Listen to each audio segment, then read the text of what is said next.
নমস্কার বন্ধুরা, রমা কুকিংয়ে সবাইকে স্বাগত। আজ আপনাদের সাথে শেয়ার করব আলু পনির রেসিপি। এই রেসিপিটা আপনারা সকলেই প্রায় বাড়িতে বানিয়ে থাকেন। এটা ভাত, রুটি, পরোটা যে কোনো কিছুর সাথেই খেতে দারুণ লাগে। অনেকেই অনেকভাবে করে থাকেন, তবে আমি কিভাবে এই রেসিপিটা তৈরি করি সেই পদ্ধতিটা শেয়ার করব। চলুন তাহলে ঝটপট দেখে নিই। এখানে অল্প করে আদা আছে, আমি ছোটো ছোটো করে কেটে নিয়েছি, দিয়ে দিচ্ছি। আর এখানে ভাঙা কাজু আছে, সেটা দিয়ে দিচ্ছি। দুটো কাঁচা লঙ্কা, ধনে গুঁড়ো, জিরে গুঁড়ো দিয়ে দিচ্ছি। আর দিয়ে দিচ্ছি অল্প করে পোস্ত। এই মশলাটাকে আমি অল্প করে জল দিয়ে পেস্ট করে নেব।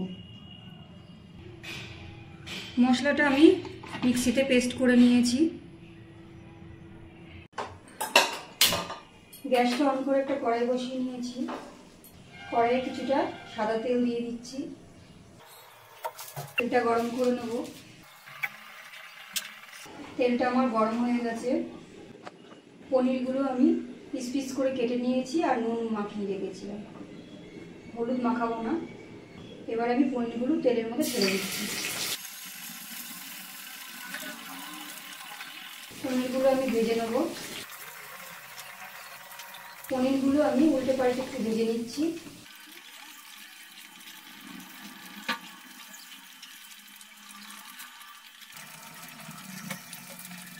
পনিরগুলো আমার ভাজা হয়ে গেছে, এবার আমি তুলে রাখছি। বাকি পনিরগুলো আমি আবারও ভেজে নিচ্ছি। বাকি পনিরগুলো আমার ভাজা হয়ে গেছে, এবার আমি তুলে রাখছি। এই ভাজা পনিরগুলো আমি পাশে একটা বাটিতে এরকম গরম জল করে নিয়েছি আর একটু নুন দিয়েছি। সেই জলেই পনিরগুলো আমি দিয়ে দিচ্ছি। এই তেলে আমি দিয়ে দিচ্ছি একটা শুকনো লঙ্কা, দু টুকরো দারুচিনি, আর দিচ্ছি গোটা জিরে। ভালো করে সব কিছু ভেজে নেব।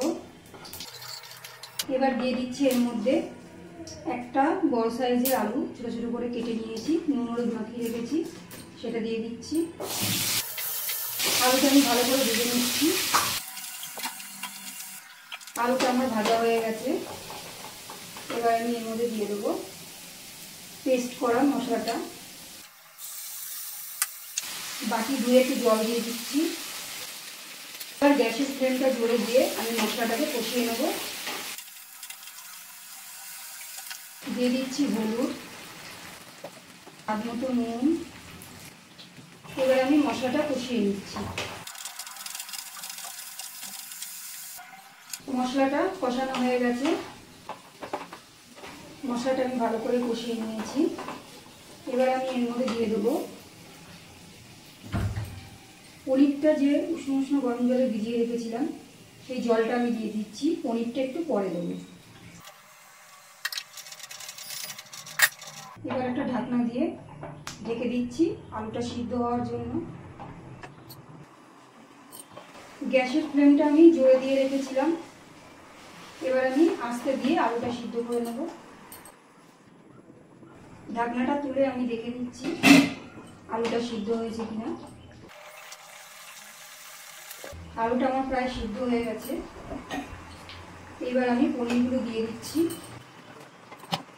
গ্যাসের ফ্লেমটা আমি জোরে দিয়ে রেখেছি। আর দিয়ে দিচ্ছি অল্প করে একটু চিনি। আমি একটু জোরে গ্যাসের আগুনটা একটু জোরে দিয়ে গ্রেভিটা একটু টানিয়ে নিয়েছি। এবার আমি দিয়ে দিচ্ছি গরম মশলা, দিয়ে দিচ্ছি অল্প করে একটু ঘি, মিশিয়ে নিচ্ছি ঘি গরম মশলা।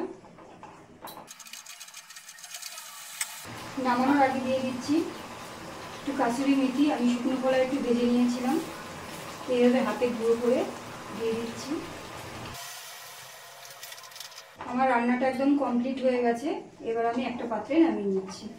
যে কোনো নিরামিষ দিনে এভাবে একবার বানিয়ে দেখতে পারেন, আশা করি ভীষণ ভালো লাগবে। আর এই পনির আলু রেসিপি কেমন লাগলো কমেন্ট করে জানাতে ভুলবেন না। ভালো লাগলে লাইক সাবস্ক্রাইব করে পাশে থাকবেন। ধন্যবাদ।